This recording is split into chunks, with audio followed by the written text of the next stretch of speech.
Today is February 21st. Welcome to Big Book Daily. My name is Rob. I am an alcoholic. It is a thrill, honor, and joy to be here with you today as we journey through the Big Book of Alcoholics Anonymous and the 12 Steps and 12 Traditions. Today out of the Big Book, we are on Chapter 3, More About Alcoholism. We'll be reading page 41. Out of the 12 and 12, we're beginning Step 6 today by reading page 63. And of course, we'll read 24 hours a day and daily reflection. So with that, hope you all are doing well this morning, my friends. Life is good over here. Woke up sober today. And even though those thoughts tried to flood my brain of, oh man, all the things to come and everything, I just got on my knees, gave it over to my higher power, and already I feel better. Go figure. So let's go ahead and get to the good stuff.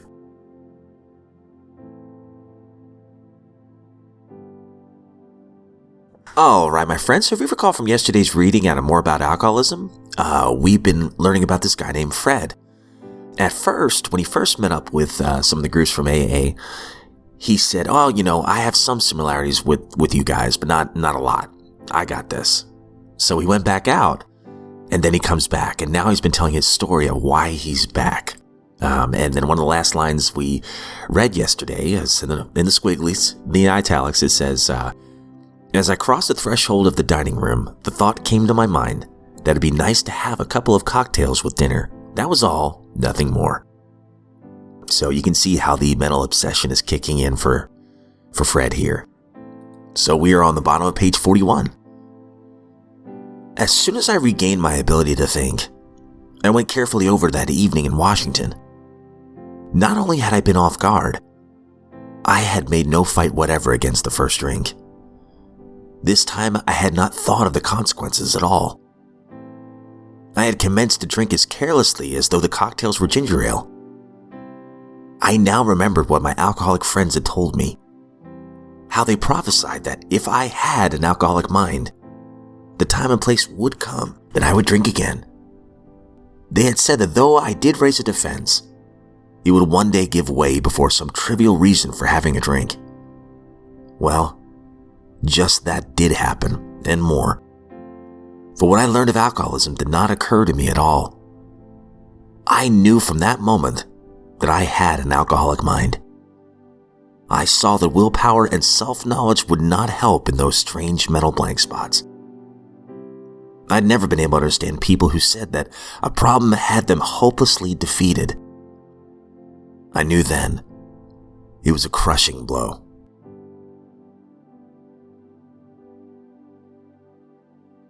Out of the 12 and 12, we're on step 6. We're entirely ready to have God remove all these defects of character. Page 63. This is the step that separates the men from the boys. So declares a well-loved clergyman who happens to be one of AA's greatest friends. He goes on to explain that any person capable of enough willingness and honesty to try repeatedly step 6 on all of his faults, without any reservations whatever, has indeed come a long way spiritually, and is therefore entitled to be called a man who is sincerely trying to grow in the image and likeness of his own Creator. Of course, the often disputed question of whether God can and will, under certain conditions, remove defects of character will be answered with a prompt affirmative by almost any AA member. To him, this proposition will be no theory at all. It will be just about the largest fact in his life. He will usually offer his proof in a statement like this. Sure, I was beaten, absolutely licked. My own willpower just wouldn't work on alcohol. Change of scene, the best efforts of family, friends, doctors, and clergymen got no place with my alcoholism.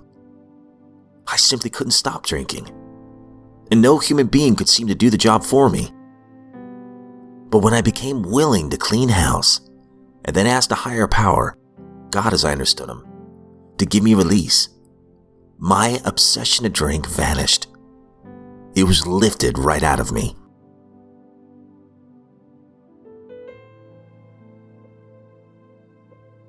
"24 hours a day, February 21st.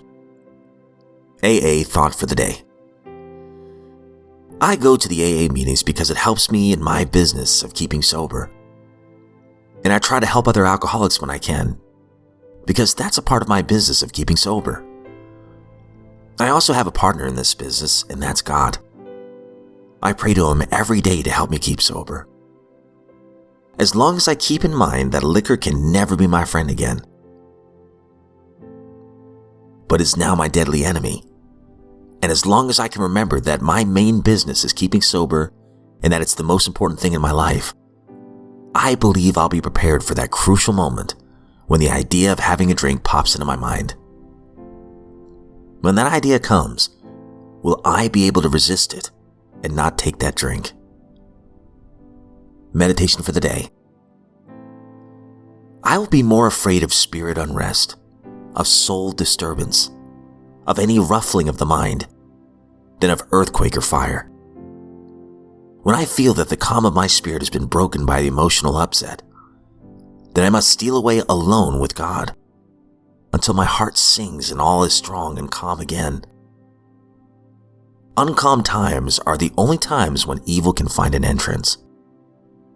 I will beware of unguarded spots of unrest. I will try to keep calm no matter what turmoil surrounds me. Prayer for the day. I pray that no emotional upsets will hinder God's power in my life. I pray that I may keep a calm spirit and a steady heart.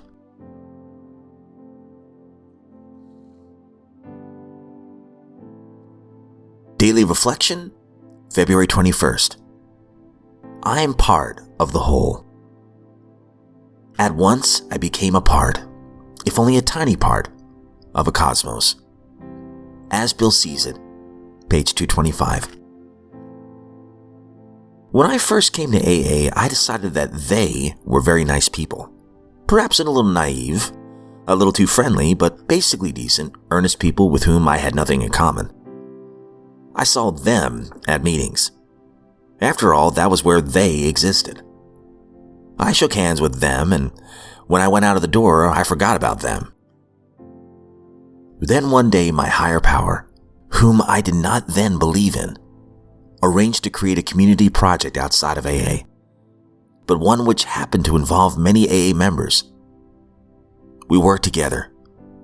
I got to know them as people. I came to admire them, even to like them, and in spite of myself, to enjoy them. Their practice of the program in their daily lives, not just in talk at meetings, attracted me, and I wanted what they had. Suddenly the they became we. I have not had a drink since. All right, my friends, that concludes today's reading, and I love that the big book talks about it. You know, repeatedly I've seen it in More About Alcoholism. It's jumping out at me that, once again, for somebody who has an alcoholic mind, willpower and self-knowledge is just not enough. I've heard that in several examples now. You know, I know specifically, pretty much every example that's been mentioned: the retiree, Jim, the jaywalker, and now Fred. And everything that preceded that was the line, you know, that the mental obsession was the crux of our problem. It was the root of our problems for the alcoholic mind. So it's definitely kind of driving that point home for me, for sure. And I love the daily reflection as well, talking about them, right? I know I've said it a lot recently that when I first came into the fellowship, I didn't get a sponsor. I didn't even know what a sponsor was. And I don't recommend that. I definitely should have probably found somebody right off the bat that could kind of take me through the big book and help me work the steps. But anyway, I remember what kept me coming back for a long time was there were just certain qualities of people, there's certain qualities in people, rather, that I just gravitated toward. There's a dear friend of mine. I consider him my dad in AA, and he hates it when I say that. But he had this peace about him.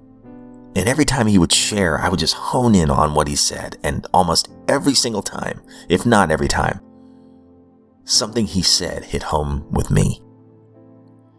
And I thought to myself, man, Well, actually, let me back up. When I first came to rooms, I thought, there's no way. I was very skeptical. There's no way these people could be this kind and this honest. But I kept coming back and I realized, yeah, that's what sobriety can do.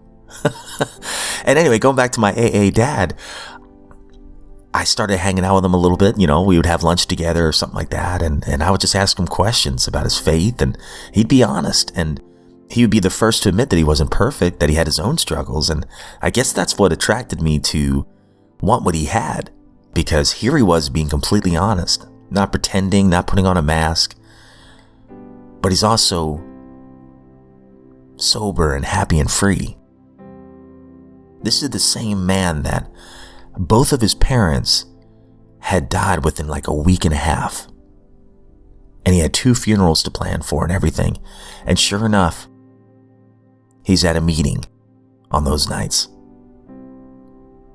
Sober. I know that a lot of times the greatest lessons are caught, not taught. Well, I learned a lesson just by looking at him. And he always says to me, Rob, you are way too hard on yourself. You're not a piece of expletive. You're just a man. And he would even say, you're a good man. And I had the hardest time believing that for a long time, and I still do sometimes. I guess maybe we all do sometimes. But then I realized I'm no better or worse than anybody else. But the point I'm trying to make is that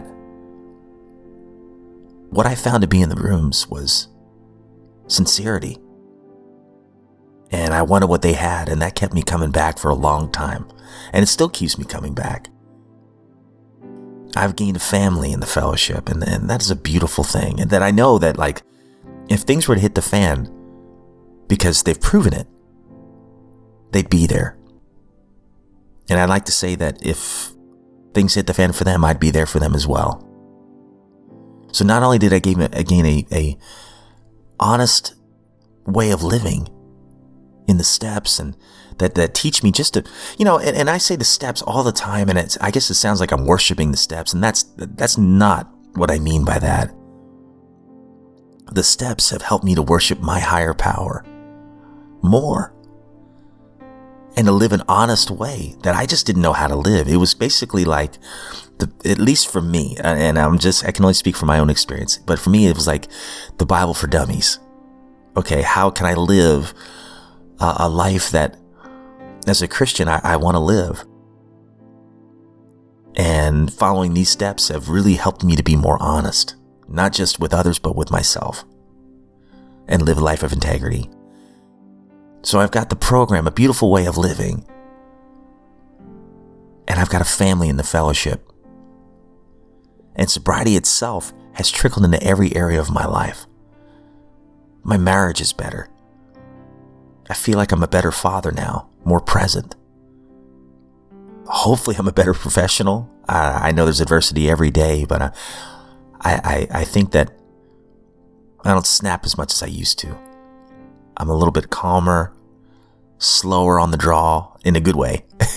There's that productive pause, I guess.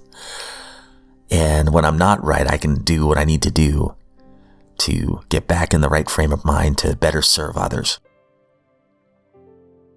And I thought sobriety was just not drinking. So with that, my friends, I've rambled on way over. I apologize, but I hope you all have a great day today. If you are sober, I hope you realize that you're a miracle and you're giving a great gift to those around you. And you have a unique gift to help the next suffering alcoholic, because you've been there. You got a superpower now. We do. It's amazing. But all we got to do is just kind of carry the message. And if you're not sober today, I hope you know that you're a miracle as well. That you have great worth and your story is not finished yet. I pray that you get the help that you need today. And you do not have to do it alone. The very first word in the steps is we. And we truly are a we program. But as always, my friends, I don't speak on behalf of AA, NA, Al-Anon, or any other sect. I am not a professional narrator, obviously. I'm just a drunk reading through these 2 books that mean so much to me. But if we are given another set of 24 hours, my friends, I sincerely look forward to seeing you right back here tomorrow.